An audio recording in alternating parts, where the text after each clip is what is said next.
وسلام على عباده الذين اصطفى أما بعد فأعوذ بالله من الشيطان الرجيم بسم الله الرحمن الرحيم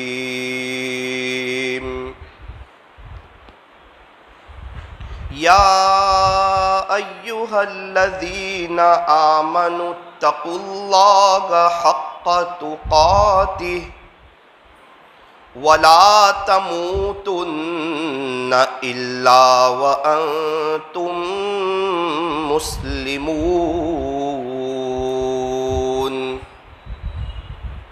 صدق الله مولانا العظيم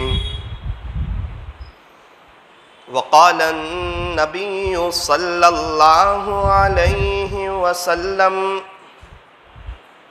أربع من سنن المرسلين الحياء والتعطر والسواك والنكاح وصدق رسوله النبي الكريم ونحن على ذلك لمن الشاهدين والشاكرين والحمد لله رب العالمين.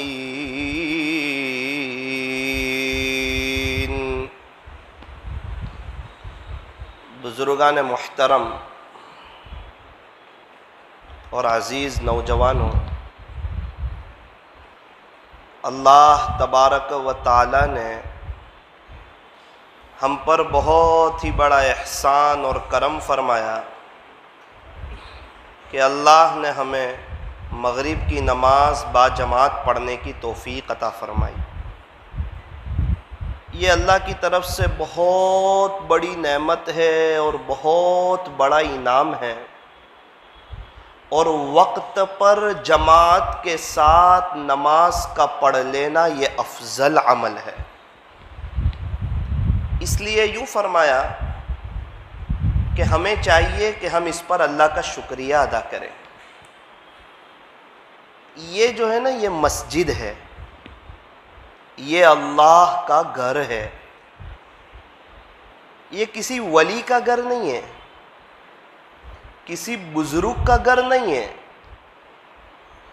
یہ کسی بادشاہ کا، کسی وزیر کا،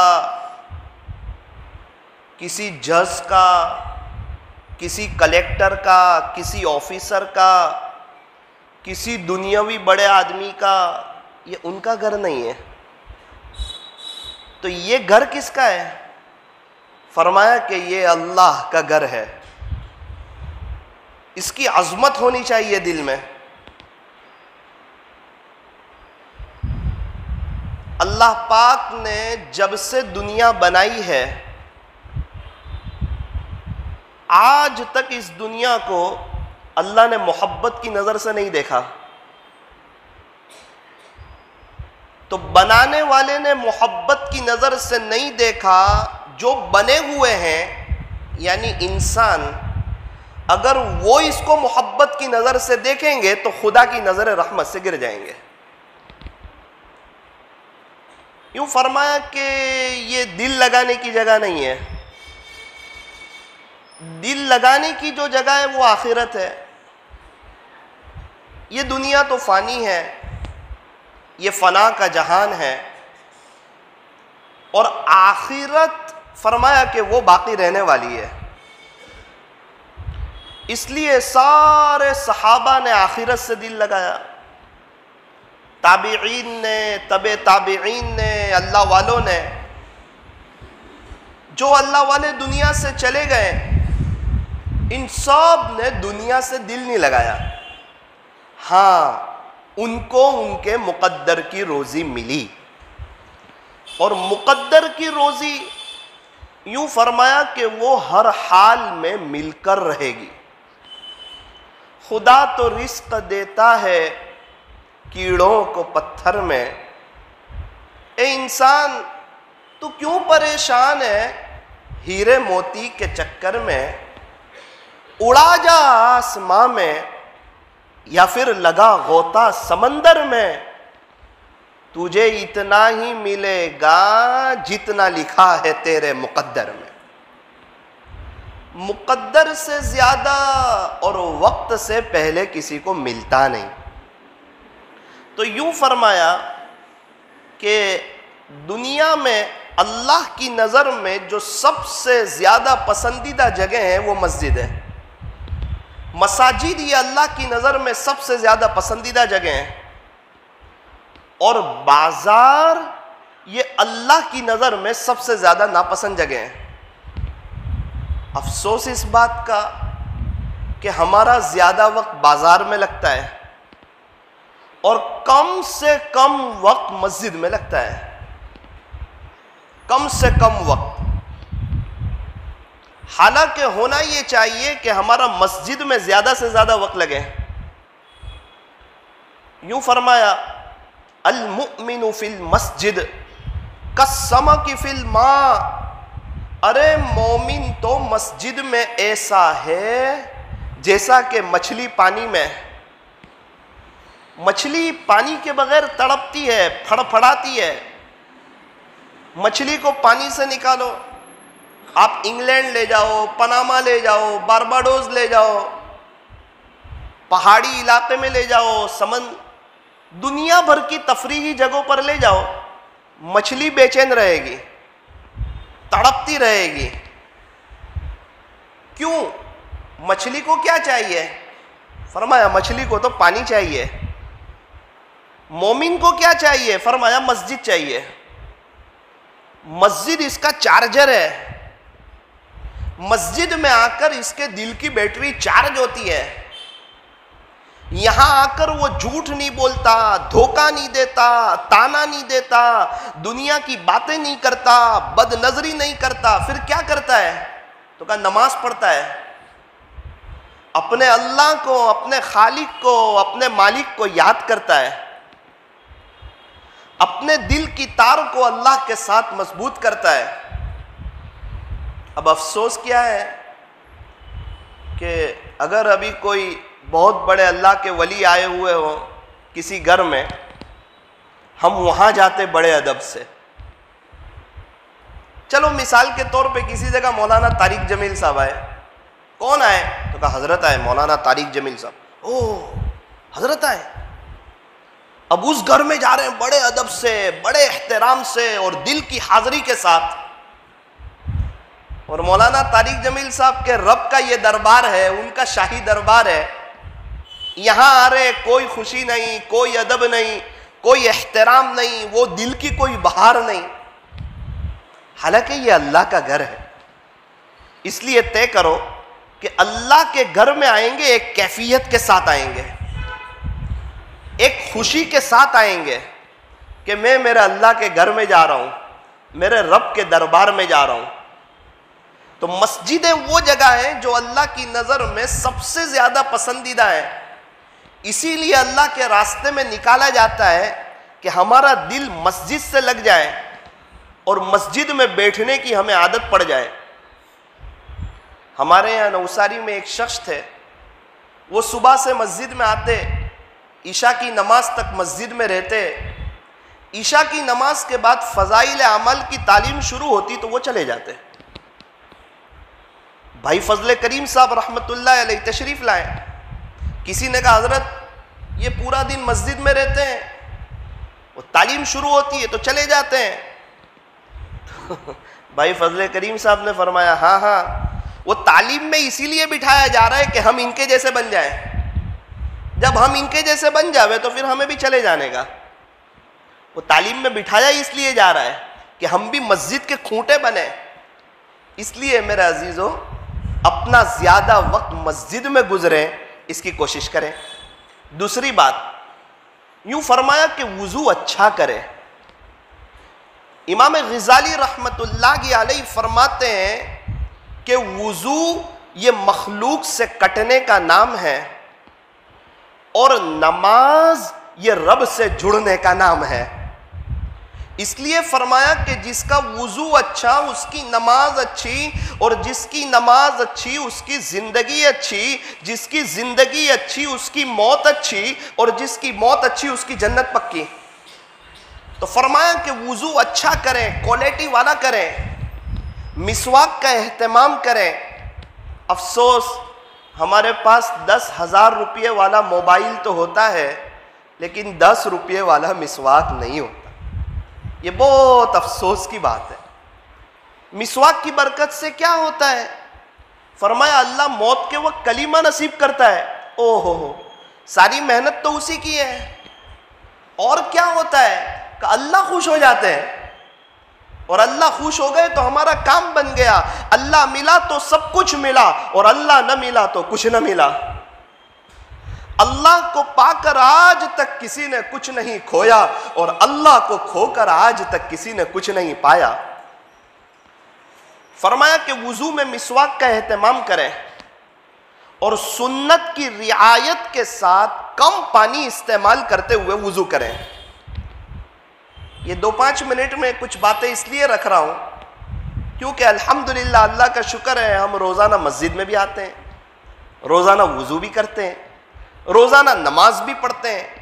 جس کی یہ 3 چیز جاندار ہو گئی اس کی زندگی میں بہار آ جائے گی، اس کی زندگی سنور جائے گی، اس کی زندگی ویل سیٹ ہو جائے گی، اس کی دل کی تار اپنے اللہ کے ساتھ جڑ جائے گی، اس کی بڑے پیمانے پر آخرت کی تیاری ہوگی، اور انشاءاللہ اس کا اچھا خاتمہ ہوگا. اس لیے ایک بات طے کریں کہ وضو جب مخلوق سے کٹنے کا نام ہے، افسوس صد افسوس ہمارے یہاں کتنے لوگ وضو کرتے ہیں اور بازو والے کے ساتھ بات کر رہے ہوتے ہیں، کیا حال چال ہے، کیسے ہو. ارے اب تو اللہ سے جڑنے جا رہے ہیں، یہ دل کی تار اللہ سے جوڑنے جا رہے ہیں، اللہ سے بات چیت کرنے کے لیے جا رہے ہیں. کیا یہ مسجد بھی حال چال پوچھنے کی جگہ ہے؟ وضو پورا دھیان کے ساتھ. 18 سنتیں ہیں، اس کو معلوم کر لیں. عاجز کی ایک بات لکھ کر جائیں، انشاءاللہ بہت فائدہ ہوگا. 3 کتابیں خرید لیجئے، 3 کتابیں. نمبر 1 پیارے نبی کی پیاری سنتیں، 10-15 روپے کی کتاب ہے. نمبر 2 علیکم بسنتی، یہ سنت کی زبردست کتاب ہے.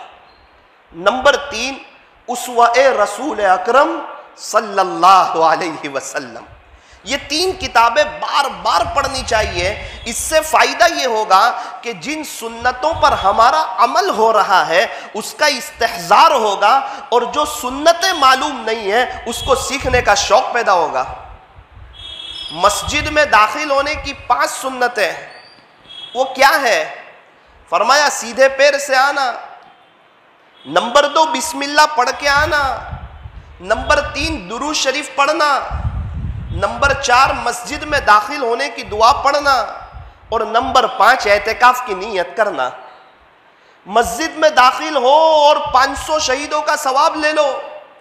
اس کے خزانے کھلے ہوئے ہیں، اس کے خزانے کے دروازے ہی نہیں ہیں، وہ دینے کے لیے تیار ہے. اس کو سوالی سے پیار ہے. ہم اللہ سے مانگتے ہوئے اچھے لگتے ہیں اور اللہ ہمیں دیتے ہوئے اچھے لگتے ہیں.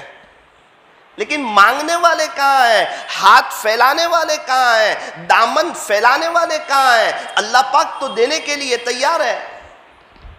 یوں فرمایا مانگو اسی سے جو دے خوشی سے اور نہ کہیں کسی سے. دنیا والوں سے مانگو تو دنیا والے ناراض، اور اللہ سے نہ مانگو تو اللہ ناراض. اس لیے فرمایا کہ اللہ سے مانگو، اللہ ہی سے مانگو، اللہ دے گا، کیونکہ وہی دے سکتا ہے، اور دینے والی ذات صرف اور صرف ایک اللہ کی ہے. ٹوٹے رشتے وہ جوڑ دیتا ہے، بات رب پہ جو چھوڑ دیتا ہے. اس رب کے لطف و کرم کے کیا کیا کہنے، لاکھ مانگو تو کروڑ دیتا ہے. دینے کے لیے تیار ہے. ہاتھ پھیلانے والے کہاں ہیں؟ اس کے خزانے کے دروازے ہی نہیں ہیں. وہ ہر وقت دینے کے لیے تیار ہے. اور اپنے سے مانگنے والوں کو اپنا بنا لیتا ہے. ایک واقعہ سنا کر اپنی بات کو ختم کروں. ایک شخص حاتم تائی کے پاس آیا, کہا حاتم تائی. جی, بہت سخی آدمی تھا. کہا مجھے 5 دینار چاہیے. اللہ اکبر, سننے کے سکے مانگ رہا ہے, سونے کے سکے. آج ابھی کوئی ہمیں کہے کہ 5 تولہ سونا دلا دو تو دوبارہ ملے گا؟ وہ حاتم تائی سے کہہ رہا ہے, حاتم تائی 5 دینار چاہیے, 5 سننے کے سکے چاہیے. حاتم تائی نے خادم سے کہا اس کو 500 دے دو. خادم نے کہا کہ 500؟ بولے ہاں. خادم جب 500 لے کر آیا اس کی ہمت ہی نہیں ہو رہی ہے. کہتا ہے حاتم تائی وہ صرف 5 مانگ رہا ہے. تو حاتم تائی نے کہا وہ اپنی ظرف کے مطابق مانگ رہا ہے اور میں اپنے ظرف کے مطابق دے رہا ہوں. تو جب دنیا کے سخی کا یہ عالم ہے تو جو سخیوں کا سخی ہے, جو احکم الحاکمین ہے, جو بادشاہوں کا بادشاہ ہے, جو شہنشاہوں کا شہنشاہ ہے, جو تاجدار مدینہ کا رب ہے, 18,000 قسم کی مخلوقات اسی ایک اللہ نے بنائی ہوئی ہے. اتنا بڑا آسمان کا بنانے والا کون, یہ زمین کو بچھانے والا کون, یہ پہاڑوں کا نظام چلانے والا کون, یہ آسمان سے پانی کو برسانے والا, زمین سے غلے کو اگانے والا, انڈے سے بچے کو نکالنے والا, ایک چھوٹے سے وائرس سے پوری دنیا کی ایٹمی طاقتوں کو ہلا کر کے رکھ دینے والا, اور لاک ڈاؤن میں جبکہ دکانیں بند, فیکٹری بند, کاروبار بند, کارخانے بند, اس وقت ساری دنیا کو کھلا کر کے بتانے والا کہ کھلانے والا میں ہوں. جب آپ ماں کے پیٹ میں تھے اس وقت بھی میں ہی کھلاتا تھا, جب آپ اسکول جاتے تھے اس وقت بھی میں ہی کھلاتا تھا.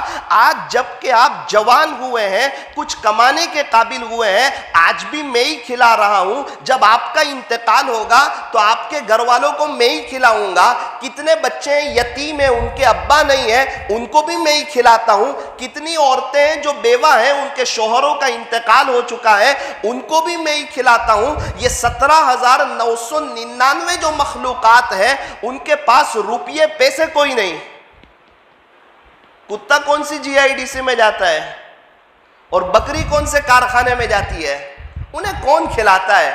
میرے عزیزو, اس رزق کے خاطر فجر کی نماز چھوڑ دینا, اس رزق کے خاطر اللہ کو ناراض کرنا, جھوٹ بولنا, دھوکہ دینا, تانا دینا, عیب بتائے بغیر مال بیچنا, اس رزق کے پیچھے اتنے دیوانے ہو جانا کہ قرآن شریف پڑھنے کی توفیق نہ ملے, تسبیحات پڑھنے کی توفیق نہ ملے, جو ہمیشہ ہمیش کی لائف آنے والی ہے, جو آخرت کی زندگی آنے والی ہے, لامحدود زندگی, کبھی نہ ختم ہونے والی, کبھی نہ فنا ہونے والی, جہاں ہمارے پردادا, ان کے ابا یہ سب وہاں چلے گئے, سارے صحابہ, تابعین, تابعین سب گئے, اور ہمیں بھی اس دنیا سے جانا ہے. تو کیا ہم اللہ کو ناراض کر کے جائیں گے؟ فرمایا ہرگز نہیں.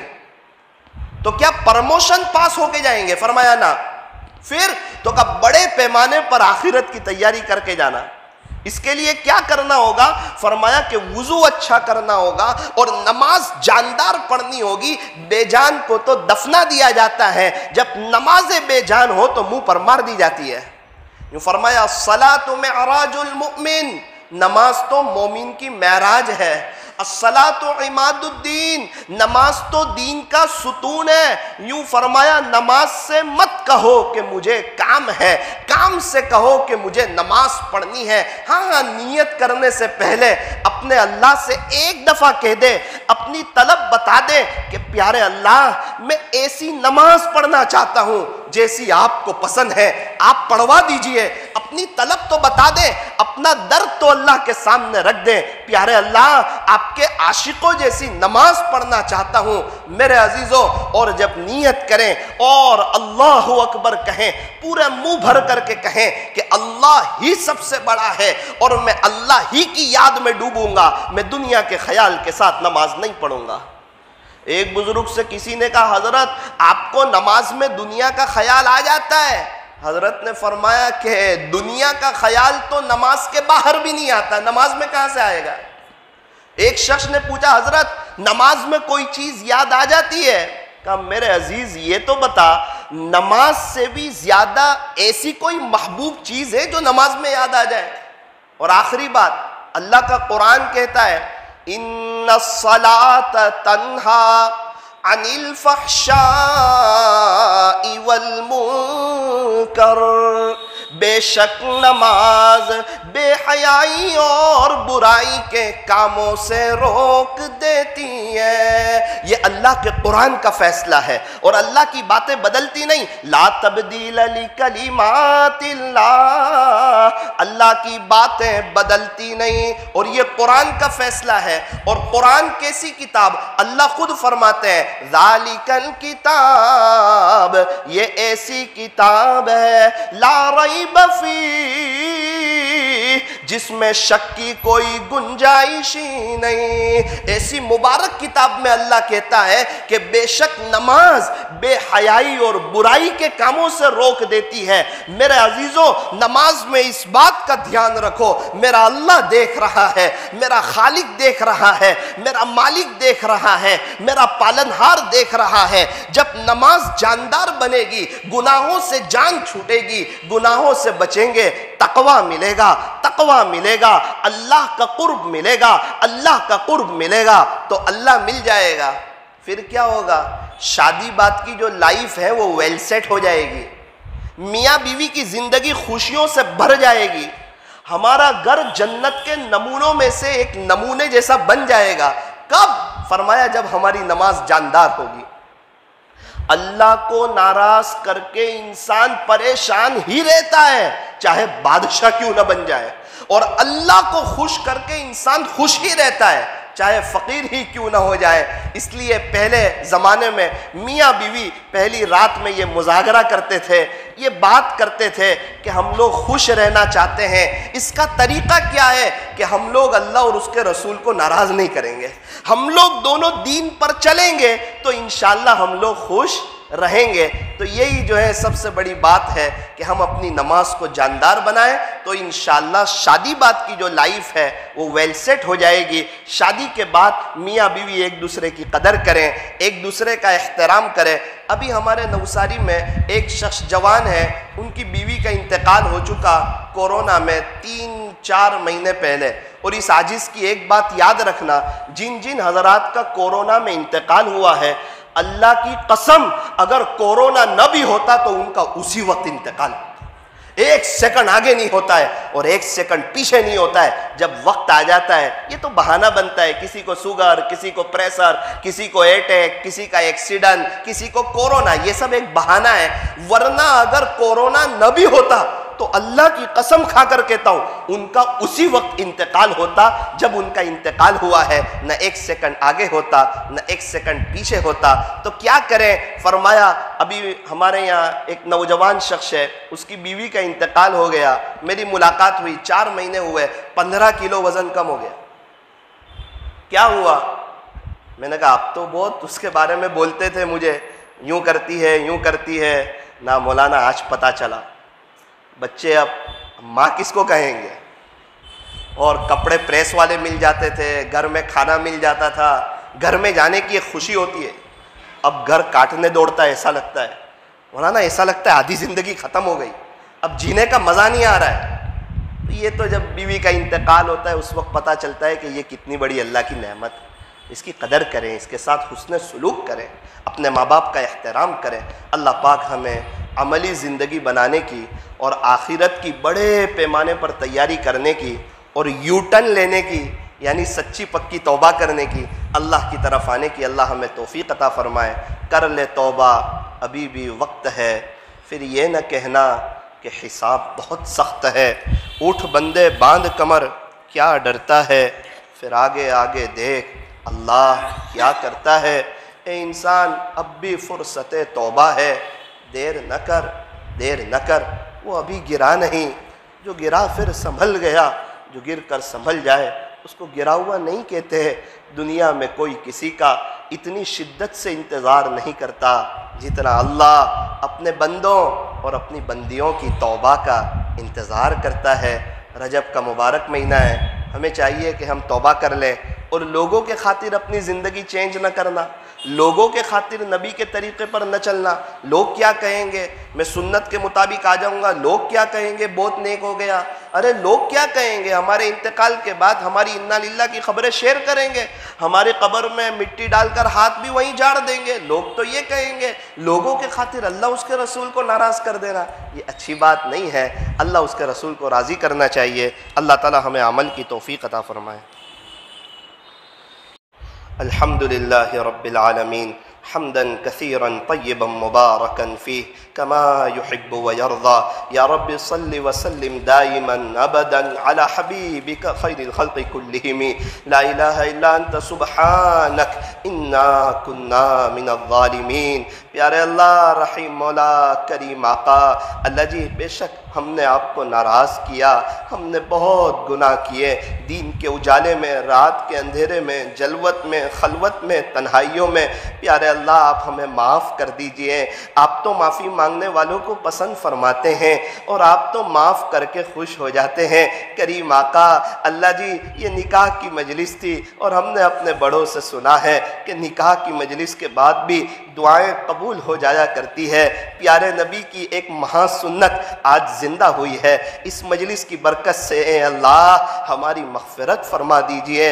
اللہ جی آسمان و زمین کے تیور بتا رہے ہیں کہ آپ ناراض ہے، یہ بدلتے حالات بتا رہے ہیں کہ آپ ناراض ہے، یہ مندی بتا رہی ہے کہ آپ ناراض ہے، یہ موبائل کا عام ہو جانا بتا رہا ہے کہ آپ ناراض ہے، یہ چھوٹے چھوٹے بچوں کے ہاتھ میں موبائل یہ بتا رہا ہے کہ آپ ناراض ہے۔ تنہائی میں بے خوف ہو کر گناہ کرنا اور اپنی قبر کو اور اپنی آخرت کو بھول جانا یہ بتا رہا ہے کہ آپ ناراض ہے۔ اللہ جی آپ کا ناراض ہونا بالکل صحیح ہے، ہم نے گناہ بھی تو ایسے کیے ہیں، ہم نے کام بھی تو ایسے کیے ہیں، لیکن پیارے اللہ آپ کو ہمارے نبی کا واسطہ، ہمارے نبی کے وہ طائف کے سفر کا واسطہ، ہمارے نبی علیہ السلام کے گھرانے میں جو 2-3 مہینے تک چولہا نہیں جلتا تھا۔ میرے عزیزوں میرا کہہ لینا آسان ہے، آپ لوگوں کا سن لینا آسان ہے، ذرا 1-2 دن بھوکے رہ کر کے دیکھو، پھر اس وقت اندازہ لگاؤ وقت کے نبی پر جن کے صدقے میں اللہ نے ساری دنیا کا نظام چلایا۔ حضرت آدم سے فرمایا اے آدم اگر انہیں نہ بنانا ہوتا، اگر محمد کو نہ بنانا ہوتا تو تجھے بھی نہ بنایا ہوتا۔ ان کے گھرانے میں قربانی تو دیکھو، 2-3 چاند گزر جاتے، آپ کے گھر میں چولہا نہیں جلتا تھا۔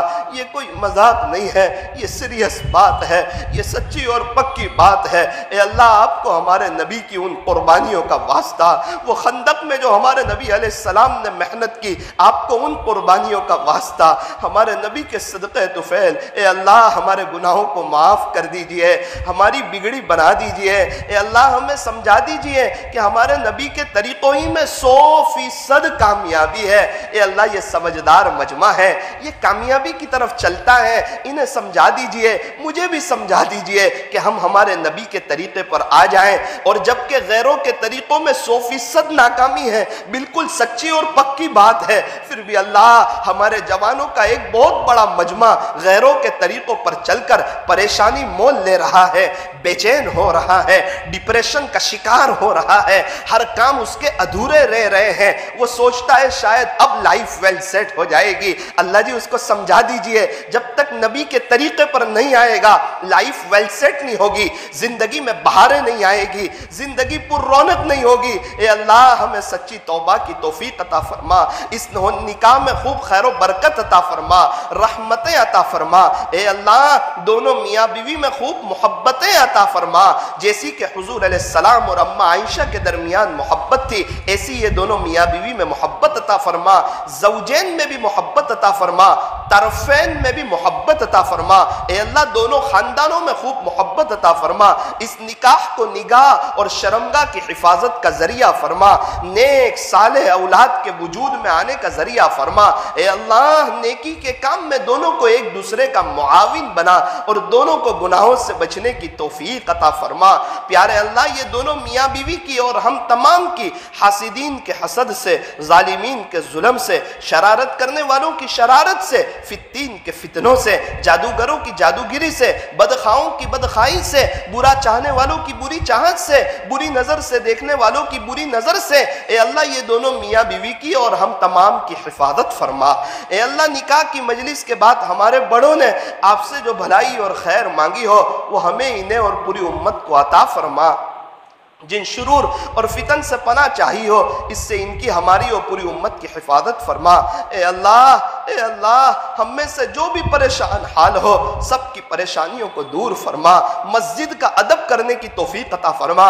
یہ آپ کا گھر ہے، یہ دل کی گہرائیوں میں بٹھا دیجئے اور بڑی محبت کے ساتھ مسجد میں آنے کی اور مسجد کے ساتھ اپنے کنیکشن کو جوڑنے کی، زیادہ وقت مسجد میں گزارنے کی اور آپ کے سامنے ہاتھ پھیلانے کی اور دامن پھیلانے کی توفیق عطا فرما۔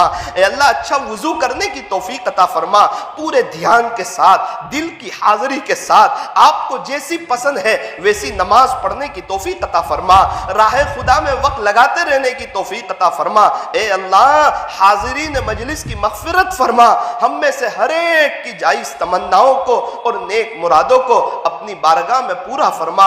اللہ جی آپ سے آخری گزارش یہ ہے کہنے سننے میں کچھ کمی زیادتی غلطی ہو گئی ہو اپنے فضل سے معاف فرما دیجئے، اور اللہ ہمیں بار بار حرمین شریفین کی مقبول حاضری نصیب فرما، مقبول حاضری نصیب فرما۔ یہ پورا مجمع ایک مدت سے اب وہاں کے دیدار کے لیے ترس رہا ہے، اے اللہ آپ وہاں کے دروازے کھول دیجئے، یہ وبا کو ختم فرما دیجئے، اے اللہ آپ ہمیں وہاں بلا لیجئے، بار بار بلا لیجئے، جب وقت آخر آئے تو جنت البقیع کا مدفن نصیب فرما، اے اللہ حسن خاتمہ کی دولت سے مالا مال فرما، جب ہمیں قبر میں رکھا جائے ہماری قبر کو تحد نگاہ وسیع کر دینا، اس میں جنت کی کھڑکی کھول دینا، بغیر حساب کتاب کے جنت میں داخلہ نصیب فرمانا، پل صراط پر سے آسانی سے گزروا دینا، ہمارے نبی کے ہاتھوں جام کوثر نصیب فرمانا، اور جنت میں ہمیں ہمارے نبی کا پڑوس عطا فرمانا، اور وہ خوش نصیب لوگ جو جنت میں بار